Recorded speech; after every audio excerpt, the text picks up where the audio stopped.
तो उसके साथ काम करके काफ़ी मज़ा आया बिकॉज़ वो काफ़ी प्रोफेशनल है एंड अपने क्राफ्ट को जानती है वो। तो मेन हमारे ज़रिए आप कश्मीर देख पाएँगे और आपको ओपिनियन तो मैं माँगता ही नहीं हूँ। वो बहुत स्वीट हो जाते हैं मेरे सामने। आई थिंक हर एक के साथ ऐसा ही होता होगा। ठंडी इतनी नहीं थी, मज़ा काफ़ी आया क्योंकि फाइनली डे हैज़ अराइव्ड, क्या कहना चाहेंगे, कितनी एक्साइटमेंट है?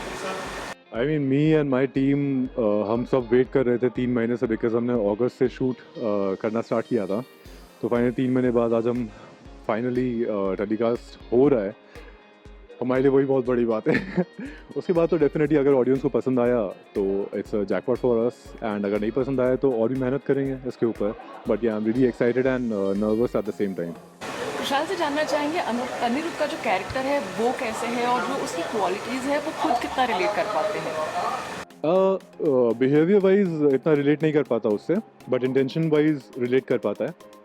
और मुझे लगता है अभी बहुत it's too early to answer क्योंकि you know as you go into it and जैसे जैसे अनिरुद्ध सिचुएशंस एक्सपीरियंस करेगा खुशहाल को पता चलेगा कि खुशहाल भी ऐसा करता है या नहीं करता। तो I think it's too early to answer, but या कुछ कुछ सिमिलैरिटीज़ है, कुछ कुछ डिफरेंसेस हैं एंड या कोई प्रिपरेशन स्पेसिफिक अगर की गई हो? हम तो शुरू से ही 3 महीने पहले से ही हम बैठ के हमारी क्रिएटिव टीम में से गरिमा जी, हमारे डायरेक्टोरियल टीम में से Yogi ji and definitely Leena di and Shoebal तो हेल्प करते ही हैं, बट उनका हर दिन नहीं आना होता है। सो हम बैठ के डिस्कस करते थे कि किसको कैसे ले जाएं, क्या करें। सो बहुत कुछ इस पर काम किया है, बट कितना हम एग्जीक्यूट कर पाएंगे ये तो ऑडियंस ही बताएगी हमें। स्टार प्लस के साथ ही पहला शो है एंड हिबा के साथ भी, एक्सपीरियंस कैसा रहा है? बॉन्डिंग कैसे शेयर की गई है? बॉन्डिंग फिर सेम बिकॉज हमने इतनी शूटिंग की है कि हम ढंग से बैठ के अभी तक बात नहीं कर पाए हैं। तो हम एक दूसरे को पर्सनली इतना जानते नहीं हैं, बट उसके साथ काम करके काफ़ी मज़ा आया बिकॉज वो काफ़ी प्रोफेशनल है एंड अपने क्राफ्ट को जानती है वो। तो मेन मज़ा वहीं पे आता है एंड काफ़ी पॉजिटिव है। तो आई थिंक यही सारी बेसिक चीज़ है जो यू नो अगर किसी में हो तो उनके साथ काम करने में मज़ा आता है। सो या हम ये जानते हैं कि कश्मीर में भी शूट किया गया है, तो उसके बारे में जो एक्सपीरियंस है वो भी जानना चाहेंगे। कश्मीर में तो बहुत मज़ा आया क्योंकि Kashmir as it is called as heaven on earth, paradise. Weather काफ़ी अच्छा था एंड आई थिंक आपको फर्स्ट से कुछ आई थिंक फिफ्थ सिक्स या कुछ एपिसोड्स तक आपको कश्मीर दिखेगा एंड कश्मीर हमारे ज़रिए आप कश्मीर देख पाएंगे और आपको मज़ा आएगा 10:30 बजे कश्मीर देखने में। ठंडी इतनी नहीं थी बट मज़ा काफ़ी आया क्योंकि इट्स कश्मीर। लास्टली फैंस के लिए क्या मैसेज देना चाहिए? फैंस को मैं यही बोलना चाहूँगा कि 3 महीने से हमने काफ़ी मेहनत की। हमारे टीम में टेक्नीशियंस, एचओडी, हमारे क्रिएटिव टीम, हमारे ऑल द रेस्पेक्टेड आर्टिस्ट, हम सब ने काफ़ी मेहनत की है और हम होपफुली हमने शायद वो एग्जीक्यूट किया है।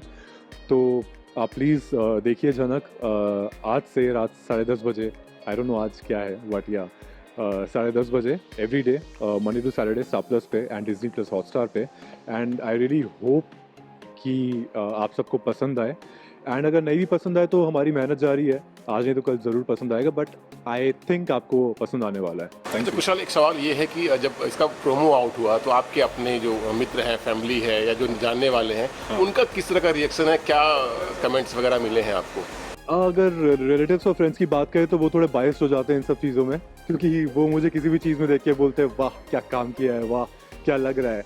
तो उनसे तो मैं जेन्युइन ओपिनियन तो मैं मांगता ही नहीं हूँ क्योंकि वो बहुत स्वीट हो जाते हैं मेरे सामने। आई थिंक हर एक के साथ ऐसा ही होता होगा कि यू नो अपने दोस्त या अपने रिलेटिव को देख के उनको मज़ा आता है। तो हाँ, सबने तारीफ़ की है एंड सब बहुत ही ज़्यादा एक्साइटेड है, सब ने मुझे विश किया है एंड सबको प्रोमो बहुत पसंद आया एंड सब देखेंगे झनक स्टार प्लस पे।